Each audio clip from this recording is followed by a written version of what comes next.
ज्ञानदायिनी classes में मैं सरोज सांगवान आपका स्वागत करती हूँ। यदि आप चैनल पर नए हैं तो प्लीज़ चैनल को सब्सक्राइब कर दें, बेल को प्रेस करके उसको ऑल पर सेट कर दें ताकि आपको आने वाली हर वीडियो की सूचना सबसे पहले मिले। स्टूडेंट्स, आज की संस्कृत क्लास में हम बहुत ही महत्वपूर्ण टॉपिक संकेत आधारितम पत्र लेखनम करना सीखेंगे, जो आपके 8th क्लास से 10th क्लास तक के एग्ज़ाम में पूछे जाते हैं। चाहे वो सीबीएसई बोर्ड हो, हरियाणा बोर्ड हो, यूपी बोर्ड हो, चाहे किसी भी स्टेट का बोर्ड हो, ये आपके एग्ज़ाम में आते हैं। तो परीक्षा में संकेत आधारित औपचारिक या अनौपचारिक पत्र के लिए 5 अंक दिए जाते हैं और पत्र में 8 या 10 रिक्त स्थान भरने के लिए आते हैं। अब इसका पैटर्न बहुत ही आसान हो गया है। हमारे टाइम में ये हमें पूरा लिखना होता था। पत्र मुख्यतः 2 प्रकार के होते हैं, औपचारिक पत्र, अनौपचारिक पत्र। औपचारिक पत्र कौन से होते हैं? यह पत्र उन लोगों को लिखे जाते हैं जिनसे हमारा व्यक्तिगत संबंध नहीं होता तथा जो व्यापार अथवा कार्यालय के कार्यों से लिखे जाते हैं, औपचारिक पत्र कहलाते हैं। ये पत्र प्रधानाचार्य को, सरकारी विभागों को, संपादक आदि को लिखे जाते हैं। अनौपचारिक पत्र क्या होते हैं? वे पत्र जो हम हमारे संबंधियों को, मित्रों को, परिचितों को लिखते हैं, अनौपचारिक पत्र या व्यक्तिगत पत्र कहलाते हैं।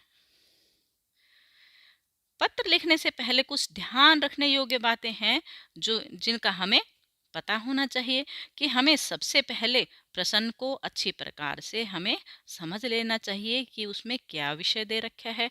जब हमें विषय की समझ होगी तभी हम सही उत्तरों का चयन कर सकेंगे।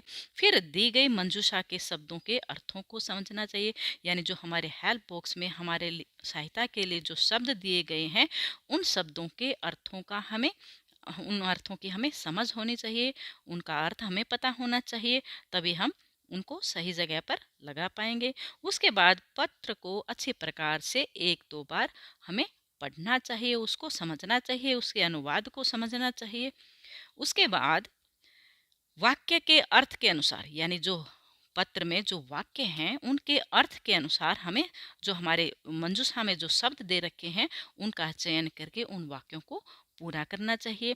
और जो हमारा जो पूरा पत्र है वो हमें हमारी उत्तर पुस्तिका में, यानी हमारे पेपर में हमें लिख देना चाहिए।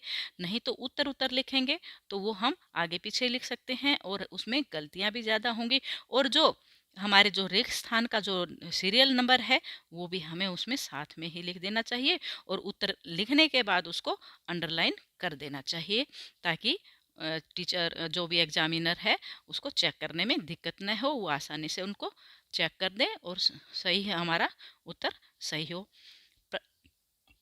प्रार्थना पत्र लिखते समय आरंभ में क्या लिखा जाता है?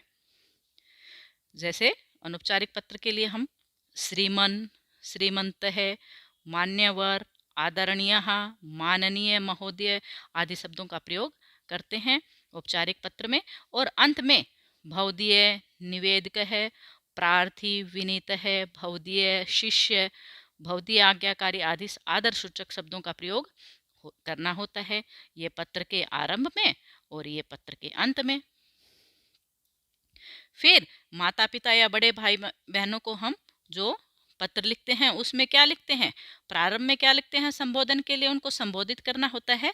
तो आप इन शब्दों को याद भी कर सकते हैं और उसके अनुसार हम ये शब्द यदि हमें याद होंगे कि कहाँ कौन सा शब्द लिखना है तो हम गलतियाँ कम करेंगे।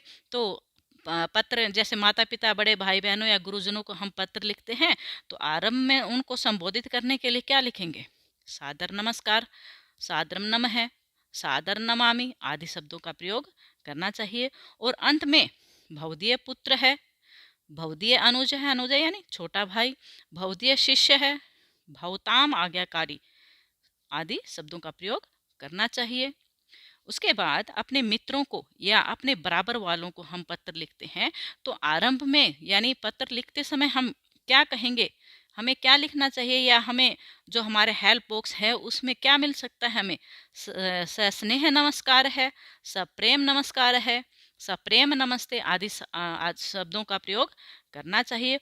और अंत में भवदीय, भवदीय मित्रम, भवत्सखा, भवत्सखा यानी आपका सखा, भवदाम सुहृदय आपका प्रिय आदि लिखना चाहिए, या हमें हेल्प बॉक्स में ये शब्द मिल सकते हैं जो अंत में जिनका प्रयोग किया जाता है।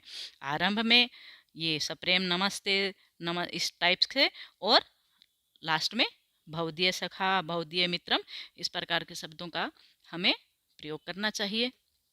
अपने से छोटों को पत्र लिखते समय क्या लिखेंगे? हम हमारे से छोटों, ये तो था बराबर वालों के लिए या मित्रों के लिए। अब छोटों को पत्र लिखना है तो उसके लिए आरंभ में क्या लिखेंगे? आशीर्वाद, चिरंजीव है, शुभ आशीर्वाद आदि शब्दों का प्रयोग करना चाहिए।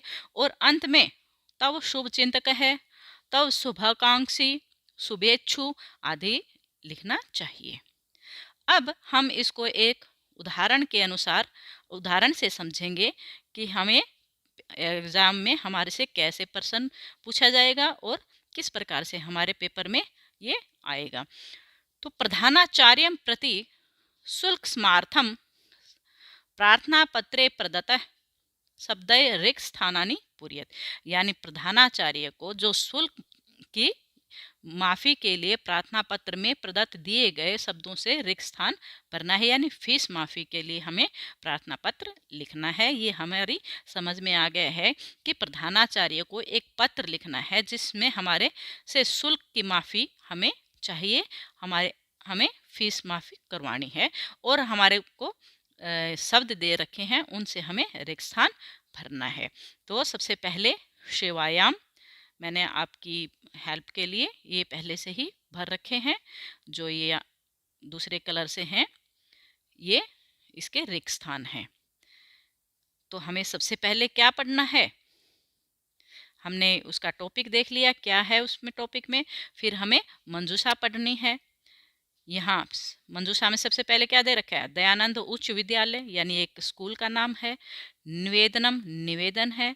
महोदय महोदय, शुल्क फीस, लिपिक है जो लिपिक हैं यानी क्लर्क। प्रार्थना पत्रम प्रार्थना पत्र। परिवार से परिवार का, अतः इसलिए। कक्षायाः कक्षा का। परीक्षायाम परीक्षा में। तो ये है हमारे पास इसके शब्द हैं और इन शब्दों की सहायता से हमें हमारे पत्र को पूरा करना है। तो सेवायाम सेवा में। श्रीमान प्रधानाचार्य महोदय, ये फिर स्कूल का नाम जो हेल्प बॉक्स में था। दयानंद उच्च विद्यालय अंबाला नगरम। फिर हमें विषय लिखना है, इसका क्या विषय है? क्या विषय है इसमें?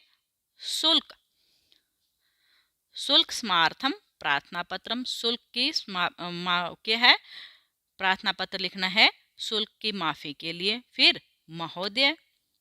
सविनय निवेदनम अस्ति, सविनय निवेदन है यत कि अहम मैं अष्टम्याः कक्षायाः छात्र अस्मि। मैं अष्टम्याः 8वीं कक्षायाः कक्षा का छात्र है, छात्र अस्मि हूँ। मया मेरे द्वारा सप्तम्याः कक्षायाः वार्षिक परीक्षायां प्रथमं स्थानं प्राप्तम्। मया मैंने 7वीं कक्षा के वार्षिक परीक्षा में सप्तमी विभक्ति प्रथम स्थान प्राप्त किया था। मम पिता एकस्मिन् कार्यालय, मेरे पिता एक कार्यालय में लिपिक है, अस्ति लिपिक हैं यानी क्लर्क हैं। मम पितुः वेतनेन, मेरे पिता के वेतन से। परिवारस्य परिवार का। निर्वाह यानी जो गुजारा है। अपि भी दुष्कर है, अस्ति दुष्कर है यानी मुश्किल है। अतः इसलिए। अहम मैं प्रार्थये, क्या है? प्रार्थना करता हूँ। माम अनुकंपय मम शुल्कम क्षम्यताम, यानी मेरी प्रार्थना को आप मानकर मेरा जो मेरी ऊपर आप कृपा करें और मेरे शुल्क को क्षमा करें, माफ करें। फिर जो भी दिनांक हो उस दिन की, या एग्ज़ाम में दे रखी हो तो ठीक है, नहीं तो जिस दिन का आपका एग्ज़ाम है उसी दिन आप यहाँ पे तिथि डालेंगे, डेट डालेंगे। फिर भवदीय आज्ञाकारी शिष्य सुरेश है, कक्षा अष्टमी ए, अनुक्रमांक है 18, यानी जो दे रखा है वही, नहीं तो यहाँ फिल इन द ब्लैंक्स भी हो सकते हैं, तो आप उसके अनुसार यहाँ भर सकते हैं। तो ये था एक आपका, और एक और उदाहरण से हम समझते हैं। प्रधानाचार्यम प्रति रुगण अवकाशार्थम प्रार्थना पत्रम लिखत, कि प्रधानाचार्य को एक पत्र लिखना है और आप बीमार हैं और उसके लिए आपको अवकाश चाहिए, प्रार्थना क्या छुट्टी चाहिए, और आपको एक ये प्रार्थना पत्र लिखना है प्रधानाचार्य को। तो हमें सबसे पहले क्या करना है, मंजूषा को देखना है कि मंजूषा में क्या क्या शब्द हैं। सरस्वती वरिष्ठ माध्यमिक विद्यालय, ये स्कूल का नाम है। महती कृपा, बहुत बड़ी कृपा। अवकाशम, अवकाश। श्रीमन, श्रीमन। रुगण अवकाशाय, क्या है, बीमारी की छुट्टी के लिए। निवेदनम, निवेदन है। ज्वरेण, बुखार से। शक्नोमी, सकता हूँ। विद्यालय, विद्यालय में, अतः इसलिए। ये हमने इसके अर्थों को समझ लिया। अब हम पत्र को देखते हैं कि पत्र में क्या है। पहले सेवायाम श्रीमान प्रधानाचार्य महोदय, ये दे रखे है, और ये जो दूसरे उससे लिख रखे हैं ये सब क्या है, ये आपके फिल इन द ब्लैंक्स हैं जो मंजूषा में दे रखे थे, मैंने आपकी सहायता के लिए पहले से भर रखे हैं। तो सरस्वती वरिष्ठ माध्यमिक विद्यालय, कुरुक्षेत्रम, विषय क्या है, रुग्ण अवकाशाय, बीमारी के अवकाश के लिए प्रार्थना पत्र। रुग्ण अवकाशाय, बीमारी की छुट्टी के लिए। फिर इसको हम संबोधन लिखेंगे, क्या है, श्रीमन, श्रीमान। संबोधन बताया था ना कि पहले भी आता है संबोधन और बाद में भी आता है औपचारिक, उसमें आपका। और ये किसी को नमस्कार करना हो, माता पिता को नमस्कार करना हो, तो बाद में भी हम संबोधन लिखते हैं। संबोधन 2 बार आता है, एक बार पहले और एक बार लास्ट में। तो क्या है, श्रीमन। सविनयम निवेदनम अस्ति, सविनय निवेदन अस्ति है, यत कि अद्य आज अहम, मैं तीव्र तेज ज्वरेण, बुखार से पीड़ित है, अस्मि, पीड़ित हूँ। हम लाइनों को एक एक सेंटेंस को अच्छे से समझेंगे और फिर हम उसके जो उत्तर हैं उस वाक्य के अनुसार हम उनको जोड़ते चले जाएंगे, उसके अंदर रिक्त स्थान को भरते चले जाएंगे। अतः, इसलिए, अद्य, आज, अहम, मैं, विद्यालय, विद्यालय में, आगंतुम न शक्नोमि, नहीं आ सकता हूँ। यानी जो हमारी जो क्रिया होती है ना, जैसे शक्नोमि, नहीं आ सकता हूँ, ये हमें हमारे पूर्ण विराम से जस्ट पहले मिलेगी। जो भी क्रिया दे रखी होगी वो हमें वाक्य के अंत में मिलेगी क्रिया। तो ये भी हम ध्यान रख सकते हैं। एतदर्थम मह्यम, इसलिए मुझे एक दिन का अवकाशम, अवकाश देकर, अनुगृहताम, अनुग्रहित करें। आशा अस्ति, आशा है, यत कि मम प्रार्थनाम, मेरी प्रार्थना को स्वीकरिष्यति, स्वीकार करोगे। भवताम महती कृपा भविष्यति, आपकी महती कृपा, बहुत बड़ी कृपा, भविष्यति, होगी। भवतीय आज्ञाकारी शिष्य अनुराग, ये थोड़ा है उससे चेंज हो गया है, ये डेट इधर थी, डेट इधर आएगी, ये आगे पीछे हो जाता है। भवतीय आज्ञाकारी शिष्य अनुराग है, और ये डेट जिस दिन का आपका एग्जाम होगा वो इधर आएगा। ठीक है, ये आप एग्जाम में डेट दे रखी है, ये मंजूषा में जो डेट दे रखी होगी वो वही लिखनी होगी, अन्यथा आप उस दिन की डेट यहाँ लिख सकते हैं। तो ये आपको जितना ज़्यादा अभ्यास करोगे उतना ज़्यादा आप गलतियाँ कम करते जाओगे। तो आपके अभ्यास के लिए मैं और वीडियो डालती रहूँगी, आशा करती हूँ आप वो देखेंगे और अपनी जो भी आपकी कठिनाइयाँ हैं वो सॉल्व होती रहेंगी, आपका अभ्यास होता रहेगा, और आप ज़्यादा से ज़्यादा प्रैक्टिस करेंगे इसकी, तो आप एक भी नंबर नहीं कटवाएंगे। तो आशा करती हूँ आप बिल्कुल इसका अच्छे प्रकार से अभ्यास करेंगे, और ये आपको अच्छी लगी वीडियो तो प्लीज़ इसको लाइक कर दें, चैनल को सब्सक्राइब कर दें। धन्यवाद।